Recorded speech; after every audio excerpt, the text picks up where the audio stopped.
Welcome to the Increasing Opportunities for ASN Members in Research webinar, which is an event sponsored by the ASN Diversity, Equity, and Inclusion Committee. I'm Jason Cobb, Chair of the ASN DEI Committee. Our goal is to provide a forum to discuss the broad areas of nephrology research, diversity in kidney research, and opportunities for research. The target audience for our event is broad, and we want to bring useful information to both trainees, junior faculty, and active nephrology researchers. We will explore opportunities for research in nephrology, like basic versus clinical versus translational research. We will explore how trainees get involved in nephrology-related research and how established researchers can get involved in trainee and junior faculty mentorship. Our objectives. Our attendees will learn specific strategies and techniques for approaching principal investigators to identify nephrology-related research opportunities. Attendees will review and analyze examples of successful practices for fostering participant diversity in research programs. And attendees will identify and evaluate financial mechanisms to support their biomedical research experiences, including opportunities from ASN and the NIH. But why is this important? The mission of the ASN DEI Committee, we will promote diversity, inclusiveness, and equity to enhance the nephrology profession and the lives of people with kidney diseases through improved healthcare, research, and education. We all know the disparities in kidney failure and kidney transplant rates by race, ethnicity, and socioeconomic status that makes providing equitable nephrology care a serious challenge. There are documented disparities in research for underrepresented and minority researchers, including data from the NIH on racial disparities that exist within their funding mechanism. In a recent study evaluated NIH kidney-focused researchers, and the physician-scientist workforce is increasingly older. So efforts to increase the nephrology research workforce are extremely important. So today you will hear excellent presentations addressing our goals, and this will be followed by a live virtual event in the winter of 2025 to further address these issues. We are providing just an appetizer today, and the main course will be our live event in winter 2025. Stay tuned. So next we will move into introductions for our panelists. I'm Jason Cobb, a faculty member at Emory University School of Medicine and the ASN DEI Committee Chair. And I have an interest in health disparities, especially patients with lupus nephritis. Next, we have introductions of our other panelists. Greetings from Wright State University in Dayton, Ohio. I am Clintoria Richards Williams, a renal physiologist. I'm also the principal investigator of the Kidney Pathophysiology Research Group and the scientific director of the Cardiorenal Institute. Today, I will speak about the spectrum of research in nephrology and how it is critical in moving from fundamental discoveries at the lab bench to impactful treatments at the patient bedside. Thank you. My name is Mariah Sweetwine. I am a PhD researcher in basic sciences here at the University of Washington, where I have a lab that focuses on the cell biology that underlies kidney aging and kidney diseases. I'll be talking today about how we can think about increasing opportunities for diverse trainees in research.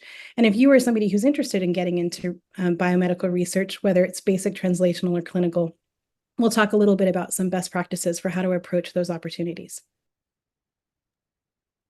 Hi, everyone. I'm Abella Lumeo-Keja. I'm a nephrologist at Vanderbilt University Medical Center, where I also co-direct the program for health equity research. And my research is heavily focused on addressing disparities in kidney disease, especially disparities by race, to promote kidney health equity.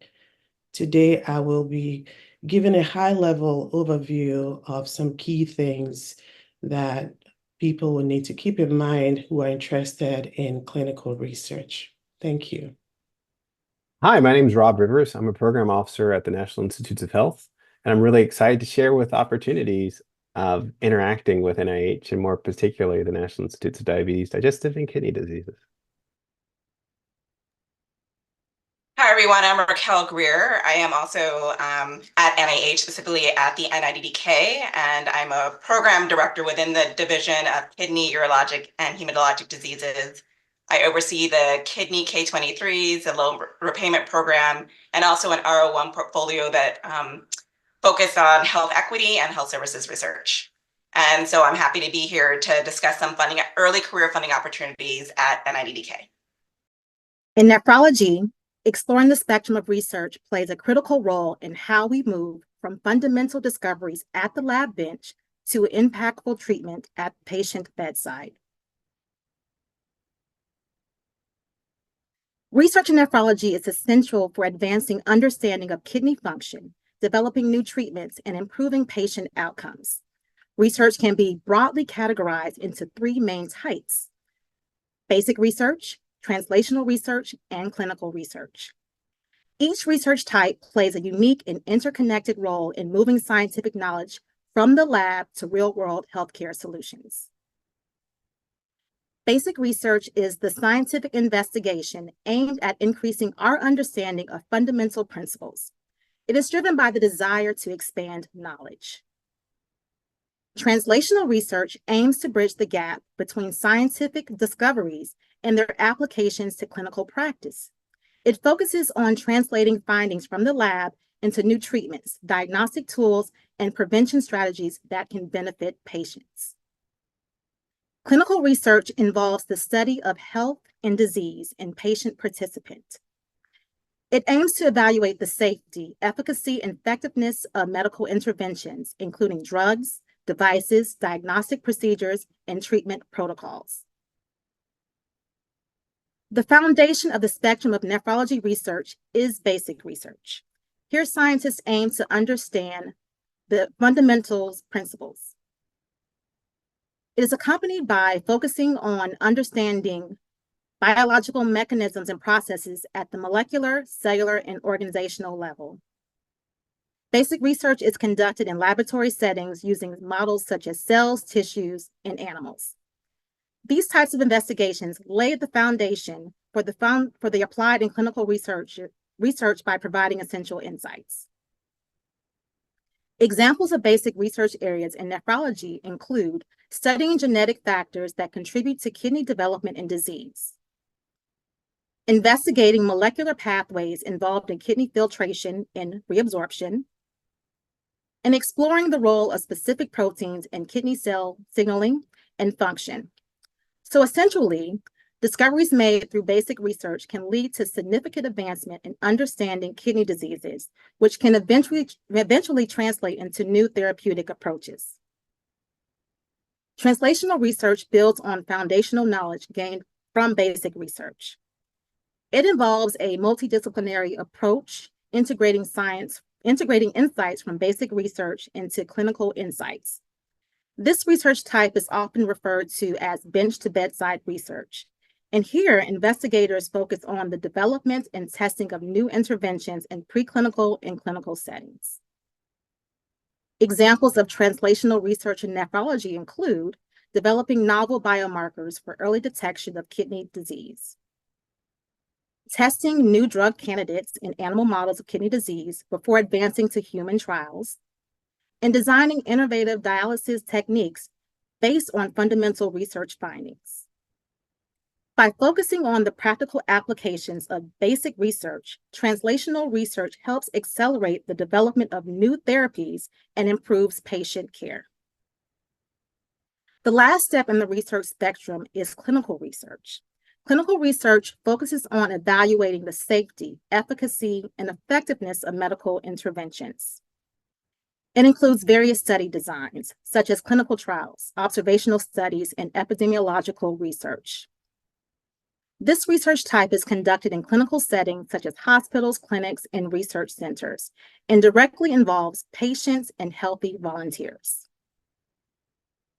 Examples of clinical research include conducting clinical trials to test the efficacy of new drugs for treating chronic kidney disease, evaluating the outcomes of different dialysis, evaluating the outcomes of different dialysis in diverse patient populations, and studying the impact of lifestyle interventions on kidney health in at-risk individuals. So essentially, clinical research provides the data needed to develop guidelines, improve treatment protocols, and ensure that medical practices are safe and effective. And through clinical research, new discoveries are translated into better patient care. So understanding the different types of research in nephrology is critical for appreciating the comprehensive approach needed to advance the field. Basic research provides foundational knowledge. Translational research builds to bridge the gap in practical applications, and clinical research ensures these applications benefit patients. And together, these research types drive the continuous improvement of nephrology care, leading to better outcomes for patients with kidney diseases. So in nephrology, exploring the spectrum of research plays a critical role in how we move from foundational discoveries at the lab bench to impactful treatment at the patient bedside. Next, we will have a discussion on diversity in research and mentorship. Thank you. That was lovely. I'm going to pull my slides up here, and we'll just get them sharing as you flip off. Okay, great. Well, that was a great overview, Clintoria, and something I think I'm gonna. Can everybody hear me? Yes. Okay, great. That's something that I think I'm going to be using to show some of my students, and especially undergraduates and graduate students, to give them a sense of how the research field runs. So I really like that. So my name is Mariah Sweetwine. As I said in the introductions, I'm an assistant professor. I'm a basic cell biologist. And I'm going to talk about identifying research opportunities to foster diversity in nephrology and related fields. One of the things that I'd really like to emphasize is that nephrology is one aspect of kidney research and kidney disease research, but there are so many other fields that touch on kidney research. And so it's a really good idea to think about thinking outside the box. Dr. Cobb talked about this a little bit, but just why should we concern ourselves with fostering diversity in the participants in nephrology research? And one of the things that we've noticed is that kidney patient population is really not reflected in the researcher population.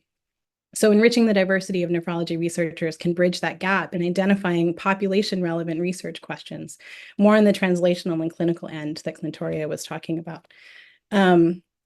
And also thinking about how we can expand the participation of underserved patients in clinical research. That's another big gap that we have in nephrology research. We don't have enough participants in clinical trials that reflect the patient population. It's known that diverse teams lead to more creative outcomes, and nothing is needed more than creativity in research. And also exclusionary practices in education and hiring and higher learning institutions were very long-standing. And the impact of these decisions continue to this day. And in fact, some of these decisions are still continuing to this day. We don't know what we've been missing out on until we get everyone in the room. So let's talk about how we can get everyone in the room. So here are some tips. If you are a researcher, or if you are someone who's interested in research, here are some tips for how you can get more inclusion into your research groups. First of all, think outside the box. Look for trainees from departments outside of your own. Contact program directors for summer research institutes. Our friends at the NIH are going to talk a little bit about some of these programs and how they're funded. There are many ways to participate. You can mentor students in the lab, but even offering a lab tour to let people see, hey, what does a lab actually look like? What's the research that we do? Or if you're in the clinic, showing them this is what clinical research actually looks like can be really impactful. Advertise your positions, but be very clear about what you're expecting in experience and what you're offering with respect to training and financial support.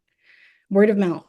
Tell faculty, tell students, tell staff that you're looking for a mentee. You never know whose friends are friends with friends, and you might be able to find people that wouldn't have otherwise crossed your doorstep unless they heard about this opportunity. And then one of my favorites is talk to administrators.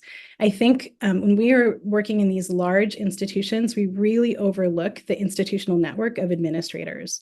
So contact departmental administrators. They are the ones that are running the summer research programs, trainee-led affinity groups, and so on. And so they'll have contacts that you can reach out to. This one is maybe the most important to me. Offer financial support for your trainees. There's been a long-standing practice in research where we expect that students will come and volunteer their time to learn, to have the opportunity to learn something. This is a lovely idea, but the reality is that financial strain has really increased for students over the last couple of decades, and it's just really not possible for many students to be able to put extra time outside of their schooling. They need to have jobs and they need to be able to bring in money to help support some of their education. So lowering a financial barrier to participation is an absolutely great equalizer for everyone, and it will diversify your applicant pool. And we'll have, in the next section, we'll have discussions about how you can fund some of these opportunities. Understand that inclusion is a continuous practice. And so make sure that your trainees, when they come in, are being included in lab meetings and social occasions is really important. Understand if you are not from a community that is traditionally underrepresented in science, that being underrepresented in science can be extremely isolating. So even in environments that are very welcoming, students can still feel, or trainees can still feel isolated. Make an effort to broaden their networks, introduce them to other researchers and other research teams outside of your labs so that they can develop their own support networks.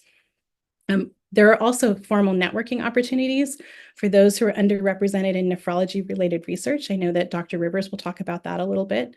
And they exist at every career level, from undergraduate all the way through faculty. So allow your trainees to have the time to do that and strongly encourage them to participate in those events. They can be really great for building confidence and for giving people a sense of place. Be clear about your expectations and standards for everyone in your research group. Formally define lab standards and best practices, and that includes for conflict resolution. It is, again, a great equalizer. It's a way to sort of say, this is the standards that we have in the lab. It applies to everybody, and it can help sort of mitigate that feeling of favoritism.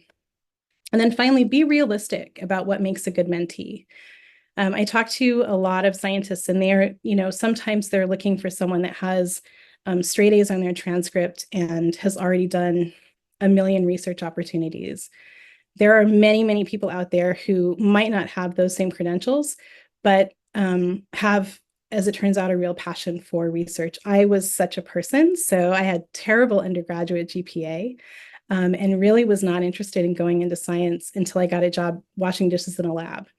And when I saw what was going on in the lab, I became really excited about it and wanted to participate. And now I am running my own biomedical research lab at the University of Washington. So you never know who might really get the bug until you give them an opportunity. All of the things that we think are important, writing, project organization, experimental and study design, wet and dry bench skills, all of those are teachable. And then if you're interested in getting into research and you don't know how to approach that, we'll talk a lot about more about that at the live event, and we'll have people there that can talk about how they got into their research pathway and some sort of different and alternative approaches. But here's some advice from a couple of people that do quite a lot of mentoring and are ASN members. And what they say is that if you're interested, just email, reach out. Ask to meet in person. I just want to see somebody that shows a genuine interest. And Jeff Miner is someone who has an example of the fact that there are a lot of different ways that you can be involved in nephrology or kidney-related research without necessarily being a nephrologist or a renal pathologist. And so he says, I'm currently mentoring some engineering graduate students who are interested in mechanobiology and need a system in which to work. And podocytes in the kidney glomerulus turn out to be a perfect model for that. So with that, I will pass it on to my colleague, Dr. Mukede, who is going to talk about how she got some advice on getting into clinical research. Thank you, Mariah. That was wonderful. And I will just take a quick minute to share my screen. Are you able to see my slides? Yes. Okay. So I'm Abella Umeokeje from Vanderbilt University Medical Center. And just in a few minutes, because a lot has been shared already, very wonderful information, I will just give a very high-level overview of clinical research and how people who are thinking about going into clinical research should approach it. So one thing that comes to mind is, where exactly do you start? And I put this quote here. It's from a book, Atomic Habits by James Clear, that stresses that goals are about the results you want to achieve, but systems are about the processes that lead you to those results. So clinical research requires a very systematic approach with diligent planning, execution, and sampling to ensure that you obtain not just any results, but results that are reliable and that can be validated and can be reproduced. So it requires an understanding of the research methodology to ensure that you can do research that is valuable. So thinking about it in terms of systems and thinking of potentially using frameworks to frame how you approach clinical research.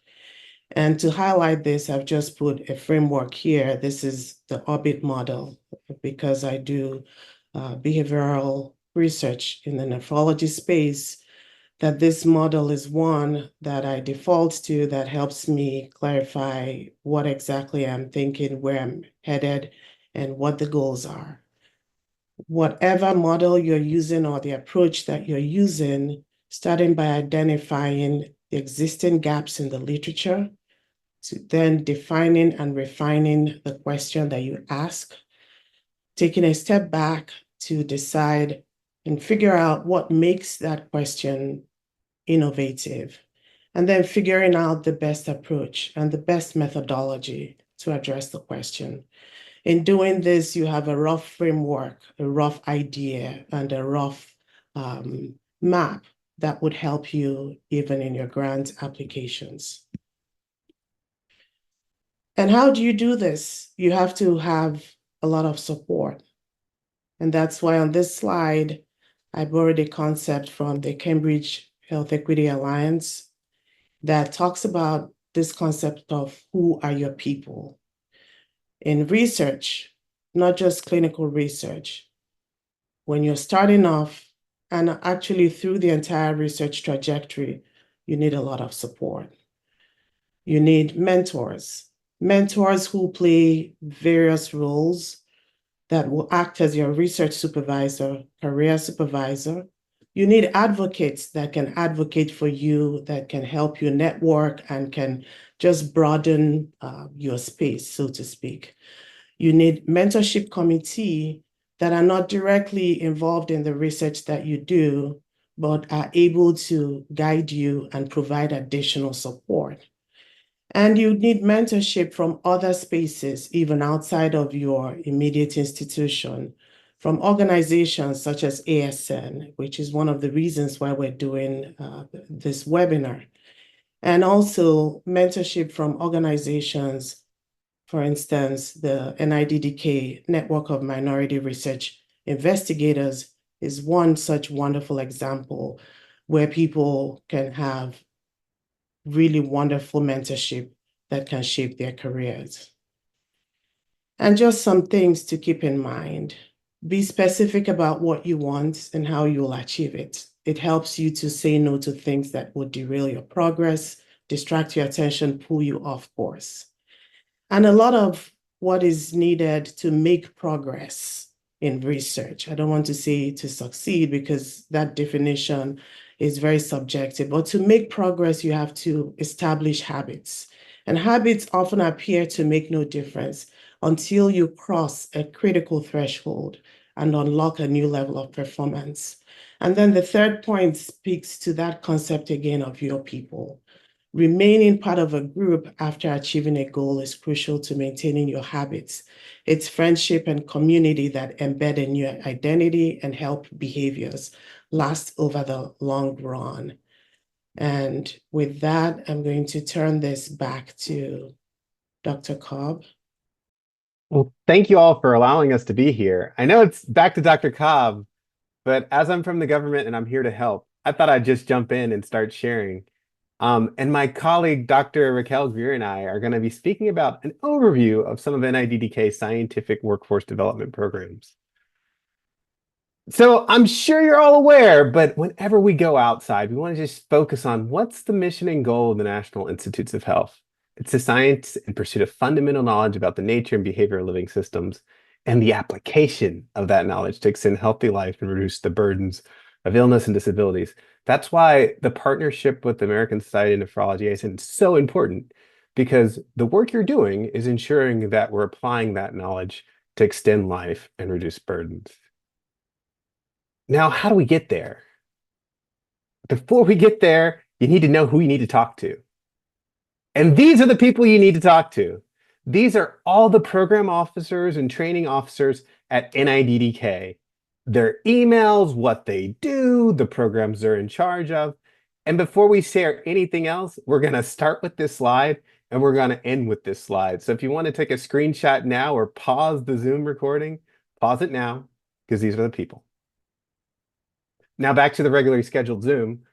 Sometimes we look at the obstacles and they seem overwhelming. How did this person become a doctor? How did this person become an R1 investigated MD PhD? Like, it seems at times like it's a goal that we can't reach. And we get that. But those amazing obstacles that we sometimes face, there's ways around it, there's ways up it, and oftentimes there's a ladder just around the corner. And so some of the things we'd like to share are some of the ladders or the energy boost that we at NIDDK have been working on to try to ensure that our nephrology workforce, our research workforce, really reflects the full diversity of the entire US population. So across the spectrum, from high school student to emeritus professor, there are ways the National Institutes of Diabetes, Digestive, and Kidney Disease wants to work with you to ensure that your career in research moves forward. And we're going to focus on a few of those programs, Dr. Greer and I. And the first, where you've already heard a commercial from my colleague, is the Network of Minority Health Research Investigators. And really the goal here is to ensure that you're in community with other researchers who are interested and excited to address issues around health disparities, health equity, and really building a cadre of investigators across all of the NIDDK mission areas. So this is really important as a nephrologist or within the nephrology research space to join this network to work with like-minded investigators trying to address some of the most costly, chronic, and consequential diseases we're facing as a population. Additionally, here at NIDDK, we've recently launched a program called the HARP. We love our acronyms, helping to accelerate research potential. And the goal here is, if you're funded through some of the programs I'm going to speak about next, in particularly the Diversity Supplement Program as a postdoc, then this program will provide wraparound mentorship to ensure that though you may be the only individual in your institution, there's a cohort of support at a nationwide basis, so you're not alone. Because we realize that a large part of the journey can sometimes feel lonely. So we want to ensure that there's others on the road with you. Additionally, in the space of partnerships and mentorship, there's an R25 grant to ASN, the FIND program, with the goal of ensuring that a cohort of investigators and researchers developing have that support. So as you can see from the first 3 slides, we know you can't do it alone, and we're providing funding, support, and mentoring to ensure that you're not alone in doing it. And the very last slide before I pass to my amazing colleague, Dr. Greer, is the research supplements to promote diversity. So if you're a PI and have an R01, a UO1, or another research program grant, this might be a great way. Then you can work hand in hand with us to expand the diversity of the research workforce by bringing in an additional trainee onto your grant, and they can be an early stage investigator or even an undergrad or high school student. And the goal here is that we're working with you to pay for their cost while they're gaining experience on the research that you're doing. And we think this is a fabulous way to expand opportunities while at the same time provide funds to that expansion. So we're not providing a mandate without funding. This is a mandate with some funds. And on that note, I will pass to my colleague, Dr. Greer. Thank you, Rob, for that introduction. And I'm excited to be here to share some additional early career funding opportunities that are available at NIDDK to support training and career development for those who are pursuing researching the kidney diseases. And the first one is the K Award. So K Awards are mentored career development awards that protect 75% of your time over 5 years to obtain the research skills, experience, and preliminary data to secure that R01 and successfully transition to becoming an independent investigator. And it's such a rich opportunity to launch your research career. Now, there's 5 different types of Ks. There's the K01 that's focused on basic or clinical research. There's the KO, and it's focused on PhDs. And then there's the K08 and the K23, which is for MDs proposing basic or clinical research. And then there's the K25, which is for those individuals that have a doctorate degree in the quantitative sciences. So they may be doing computer science or imaging science or informatics or engineering, and they're making a transition in their research to focus more on the life sciences or biomedical research. And so that K25 is for those individuals. And then finally, there's the K99 or R00 pathway, which is a pathway to independence, and it's the only K option that's available to non-US citizens. And how this differs from the other K awards is that instead of having 5 years of mentor training, the K99 is 1 to 2 years of mentored support, followed by an independent phase, the R00, to transition into research independence, and that can last up to 3 years. Next slide. And so the Mosaic Award, as Rod said, we love our acronyms, and that stands for Maximizing Opportunities for Scientific and Academic Independent Careers, is that K99 R00 mechanism, which I just described, but that it's focused on promoting the diversity of independent investigators conducting research with NIH and NIDDK's mission. And the program priority is really to address the documented underrepresentation at the faculty level. Next slide. And the other 2 opportunities I'd like to highlight during this session are the R21 and R01 opportunities that are focused on promoting research workforce diversity at NIDDK. And the first is the R21, which is a small grant to provide support for new investigators from diverse backgrounds to conduct small research projects within NIDDK's mission. And so to be eligible for this award, you must be a new investigator, you must have an eligible doctoral degree, and you must be a US citizen or permanent resident. And again, it's a small award, so it's direct cost up to $125,000 per year, and it can last up to 3 years. But the goal is really to help you early on in career generate the necessary preliminary data to get that R01 and transition into research independence. Next slide. And we also have the R01 version, which is an opportunity for new and at-risk investigators to promote research workforce diversity. And for this mechanism, it really is focused on encouraging R01 applications from investigators from a diverse background, consistent with NIH's interest in diversity, which is, I included the link to that notice.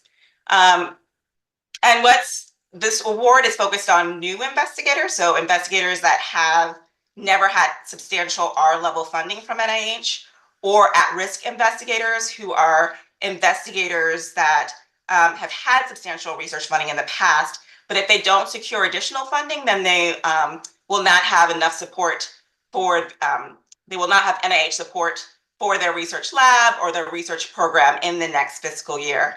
And what's nice about this mechanism is really geared towards the recruitment and retention of investigators that promote diversity within our research workforce. And what's different about this mechanism from the parent R01 is that it requires 2 additional attachments. One is that you have to have a certification from your institution stating that you're eligible for this award, so you're a new or at-risk investigator, and how supporting you as an applicant will promote the intent of this NOFO to promote diversity within the research workforce. And it also has to have a letter from your institution supporting how you have a track record and a commitment to promoting diversity, equity, inclusion, and accessibility within your institutions or at your professional societies like ASN. Next slide. And so some of you may be wondering, like, I have a research idea, how do I get started?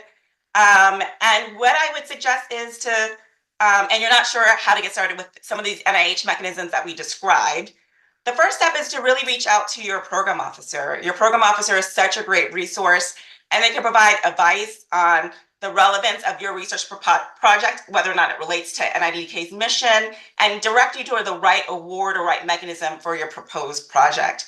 And they can also help you in navigating the NIH grant process, which I think a lot of investigators would recognize as being really complex and challenging, especially if you're doing it for the first time. And so again, your program officer can really help guide you through that process. And certainly if you share your specific aims with them, they can discuss those with you, or they can direct you to a better contact in your scientific area to support you as you prepare your grant submission. And again, they're there to provide broad scientific guidance, address any administrative or additional questions that you have, because they're there to help you feel prepared to submit the strongest application possible. And so the next step is like, so how do I do that? How do I reach out to a program officer? And the easy step is just to send a quick email. I think it's often helpful to include your draft specific aims. And a lot of people think, oh my gosh, I need to get this perfect before I send it out. And that's not the case. You just need to send an early draft that has enough information to let your program officer know kind of what your project's about with the scientific area, so they know whether or not you're the right person, that they're the right person that you should be talking to, or should they direct you to somebody else who may be more appropriate.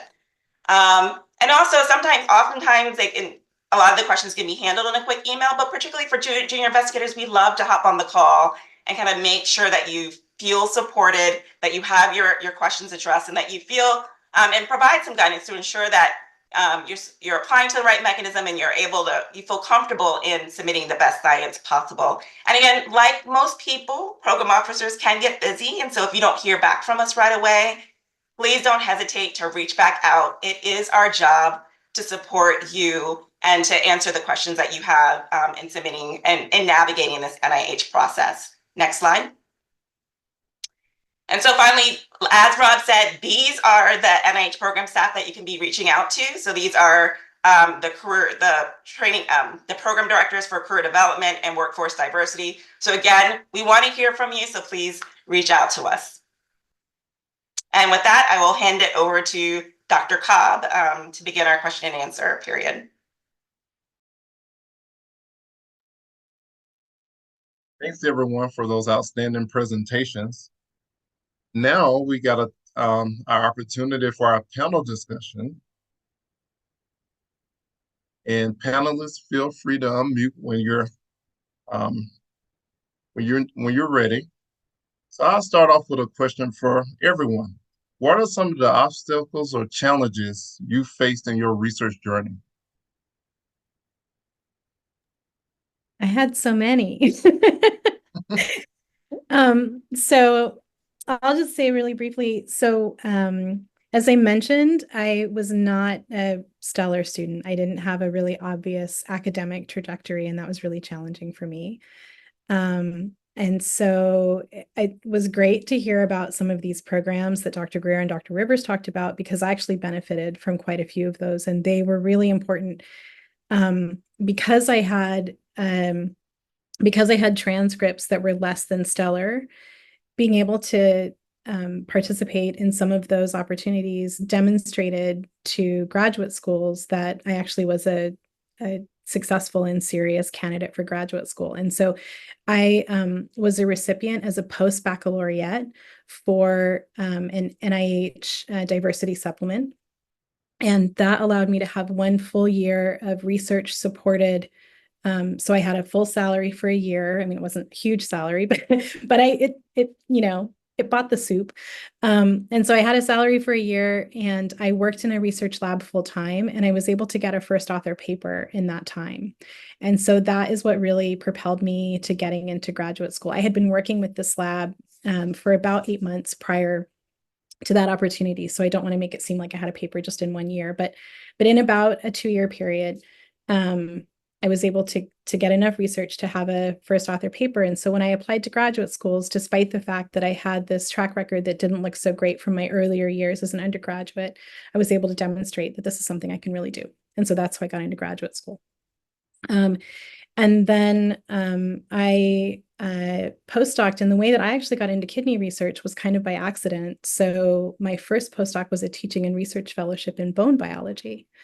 And that lab was shifting focus, and they were going to start working on horses for horse hoof laminitis. And I felt like that might be difficult for me to get a research position on horses because there aren't that many places with horse facilities. You have to go to a vet school, basically.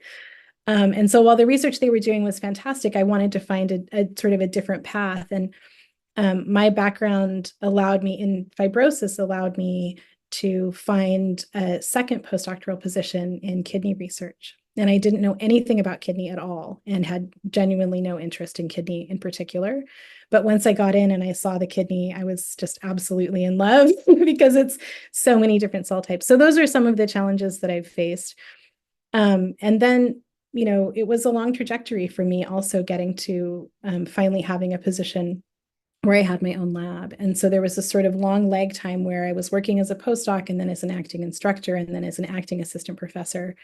And I was supported by a K award and supported by one of these R21 diversity awards from the NIDDK.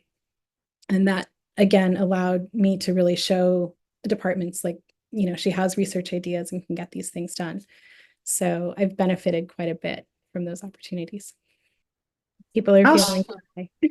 Yeah, no, I mean, thank you, Mariah, for sharing that. I mean, I think you touched on so many of us who are in here.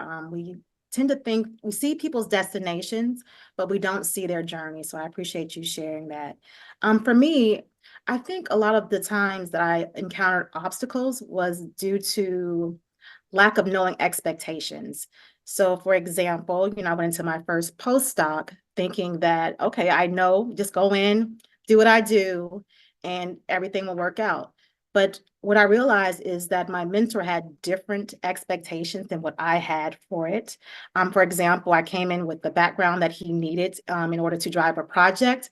And so he expected the project to progress fast.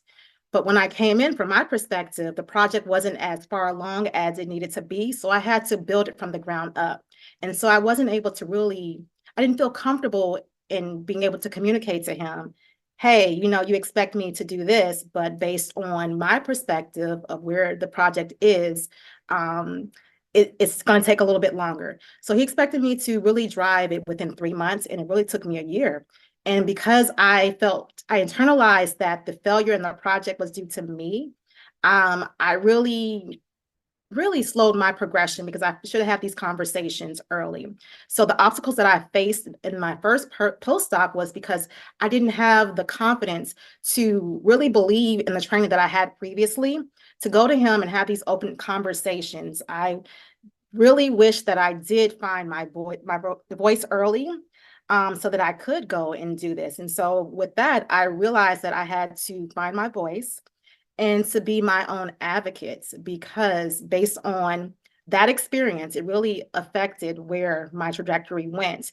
And so my next postdoc was better because I did find my voice, and I learned how to communicate and really say, these are what's going, I'm on the ground, I know what's going on. Can I ask a follow-up question about that? So when you were going through that, did you have other people that you could talk to outside of your mentorship? Did you have a network? Was it difficult to find a network? No. So there were other postdocs too that experienced the same thing that I was. So it could have been a culture in the lab too, that, you know, these are what we're experiencing, but we all did not feel comfortable enough to go to the PI to discuss it. But I had the support of my peers as well. And I've learned to also seek, not just at my institution in the lab, but when I would go to conferences too, just the support that I would get there. When people came to my posters and talked about, the amazing work that I was doing, that really gave me the confidence to speak up. But as far as in the trenches, we all were silenced. I think you've really highlighted why it's so important then if you want to foster inclusion for people in your lab, you need to offer them a network outside of your lab. Science is a community, and the idea that one space and place is going to work for every single incidence for every single person all the time is just unrealistic. And so that's why I really encourage people to, introduce your postdocs and even your undergraduates to the PIs and the other undergraduates and postdocs down the hall. Make sure that they're going to departmental gatherings, that they have an opportunity to meet people. And it's why I know so many of us participate in NMRI, or NAMRI, as we call it. And that's another place where you can step completely away from your institution and have a place to gather, to meet other people, and to understand if there's like experiences. Yeah, that's a good point. Also, different strategies or how people navigate certain situations. There's always someone has gone ahead of you that can definitely share with you how to get through what you're going through. So it is very important to find those networks. I cannot agree more. And I'm going to put another plug for the amazing network and mentoring program from the National Institutes of Diabetes, Digestive, and Kidney Diseases. We hear you. And, all the time we weren't going to have the best programming that's available, but we're trying in the program that is being developed to ensure that it's a community and that the community can influence how we do and what we do. So maybe if you're not getting the support you need in your actual lab or institution, there's a community of supporting researchers across the country who, just like the folks on this call, have maybe been through some of the same things you're going through now. And I guess the reason I chimed in is not just to piggyback, but to say you're not alone and reach out, because we're truly here to help. Thank you very much, Dr. Rivers. I'll just jump in and add to what my colleagues have just talked about, and not just to highlight the obstacles, but to, again, draw us back to how we approach these obstacles. So for me, I think branching into an area of research, which is very novel and may not be as well known as some other areas. And I'm speaking about research that is focused on behavior. So addressing behaviors such as self-care and looking at like novel psychosocial factors and how we can use those to change people's behavior. First of all, trying to convince people that that is science, as it takes a lot of work. It takes digging deep into literature that may be outside of what you're trained in as a physician or as a PhD trained scientist, and delving into the psychology realm. So when you break through that barrier, and if you also happen to be doing research that is health equity focused, it also introduces another layer of complexity and challenge. So for those of us who are heavily invested in doing research that is specifically focused on addressing disparities to promote equity, we worry about different things. We worry about the climate in the country overall. We worry about getting our applications into study sections that have reviewers that are appropriately primed to be very objective and very knowledgeable about this area of research. So those are things that I wouldn't really call them obstacles, but they are challenges because they tend to make the work a little bit harder than it should be.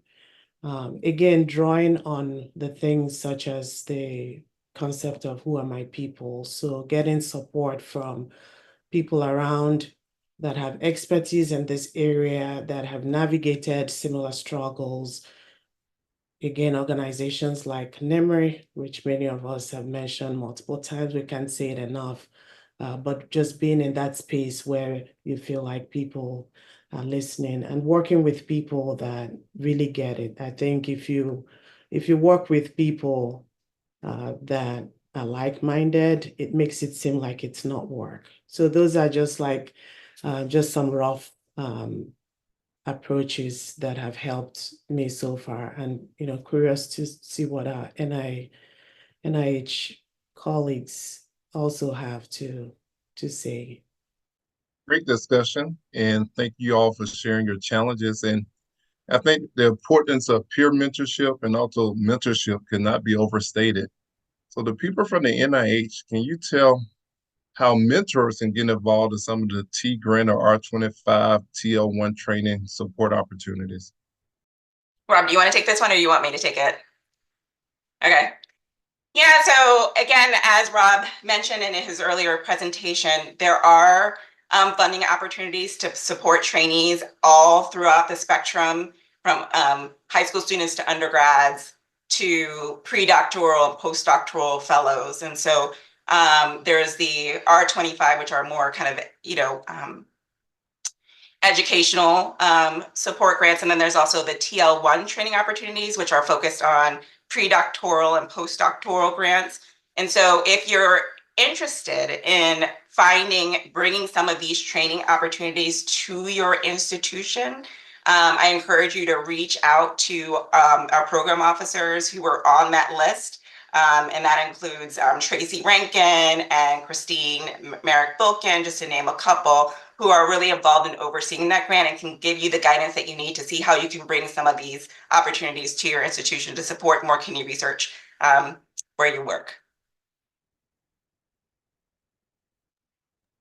Is there sorry, quick question for that. Well, and I'm about to say, being a PI for R25 and a co-investigator for the TL1 at Emory, reach out to Tracy Rankin. She's like the most approachable person in the world. She will help you get you through your grants, your resubmissions, and also our opportunity at the end of the summer where they bring all the students together is so amazing, I think, for the future of nephrology, seeing all these people, undergrads who are interested in nephrology, come together.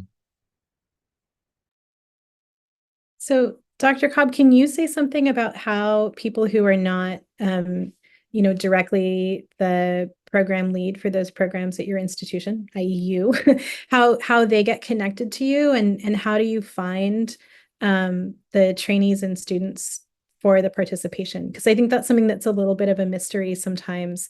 I don't even realize some of the training opportunities that are at my own institution because we don't really have a sort of centralized way to share that information.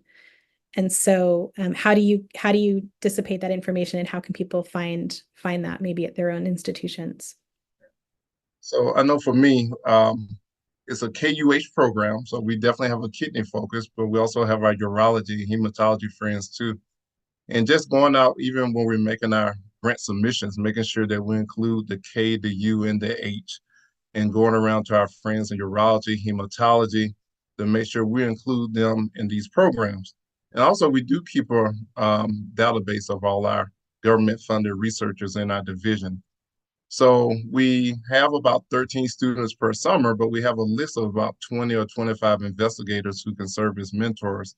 So in that way, we could actually best place the mentees into labs that we think they can potentially grow into. So if they have an interest, possibly a student has sickle cell, we get them in a lab who is doing sickle cell nephropathy research so they can best work during the summer.